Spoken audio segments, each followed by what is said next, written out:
Is that just me, or does it seem like The Rock is in everything now? It is definitely not just you. He's not even a very good actor. How dare you? You know, I knew not to bring it up.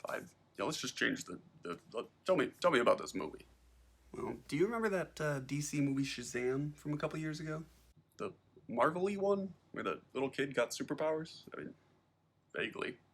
Yeah, it's basically the exact same. I mean, Black Adam's got the same powers and everything. He's basically the same. Well, then why even make it? Except, he's not always a good guy. Oh, so it's an anti-hero movie starring an muscly A-list Hollywood actor. All we know is, a death that isn't really a death. An inexplicably evil bad guy in his faceless army. And then a big CGI boss fight at the end, and we'll have superhero movie bingo. What? Come on. Movies aren't that predictable. I'll even bet that Black Adam, fights the good guys, but then teams up with them in the end to face some greater evil. That's not gonna... Okay, that might happen, but the rest is way too specific. I guess we'll see. So, Pierce Brosnan is playing this universe's Sorcerer Supreme, right? Well, I mean, they don't call him that, but yeah, pretty much. And Black Adam's powers seem based in magic. Yes. So, why can't Dr. Fate just, beat him? Well, not necessarily. I mean, Black Adam is pretty powerful. Oh, he's powerful enough to take on all these heroes at once? I mean, I guess so. I mean, he's doing it. Well, then why are these heroes just dying? I mean, clearly, Black Adam has no problem killing people. Well, I should say he's powerful enough to fight them all at once, but not just instantly beat them. There's a little line there. I just don't get it. I mean, why not send in Superman? I mean, he could be there in an instant. Because Superman can't just do everything, Dad. But he really can. I mean, Shh. Why would any of these heroes allow her to give the crown of Sabak to Ishmael? She is trying to save her son. I mean, that crown has the power to kill millions, billions of people. That means nothing compared to a mother's love. What? Of course it does. I mean, these heroes are supposed to protect the world. Yeah, well, they can do that and save the kid. Save him? I mean, what guarantees do they have that Ishmael won't just kill the boy once he gets the crown anyway? He gave his word. And, oh, he's shooting at him on.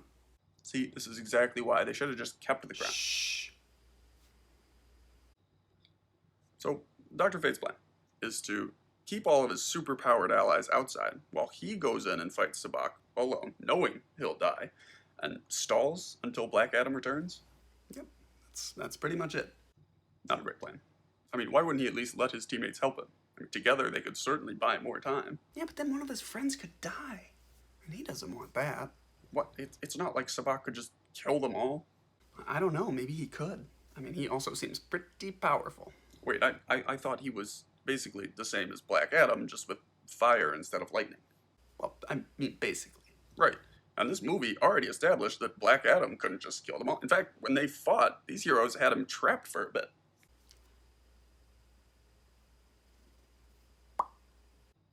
If these movies just had a little consistency. Shh.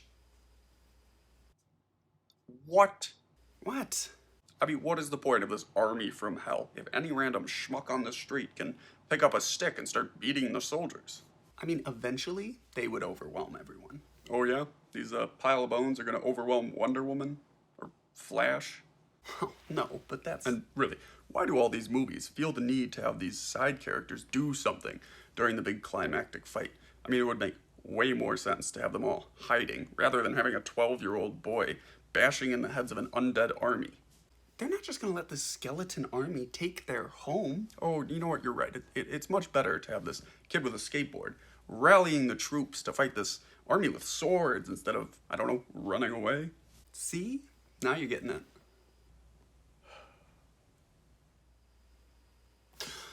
Oh no! Spock killed Hawkman too. What? Of course not. I mean, Dr. Fate's whole plan centered around making sure Hawkman survived. Oh! He's using the Helmet of Fate. Genius.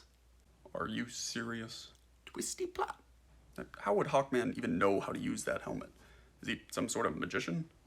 Well, no. I mean, he's really just a warrior, And he's not even wearing it. I mean, he's just holding it. How would holding it help him cast illusions? I mean, he's watched Dr. Fate use that helmet for years. Well, that does not explain his ability to conjure magical. Shh, shh, shh, shh, shh. Oh my god, he's back! Superman's back! What? Where did Superman go? No, Dad, you have no idea. It's been this whole thing. I mean, nobody knew if Henry Cavill would be back as Superman. But here he is. So they really could have had Superman fly in at any point. You know, Dr. Fate's death seems pretty unnecessary right about now. Don't ruin the moment, Dad, or I'm going to blow up. I mean, hands down, the best part of the movie. And they just killed him off for no reason.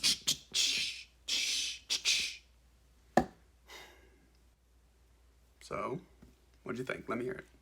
I think I would have won bingo today. Well, I mean, you... Wait, really? Well, first we had Hawkman die, but then not really. Yeah.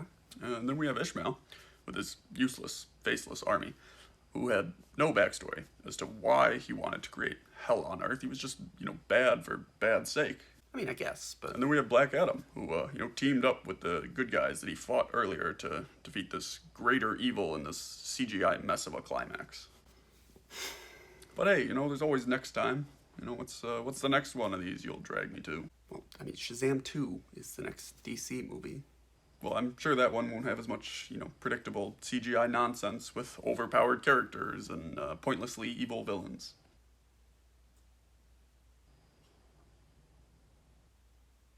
Are you gonna say? Well...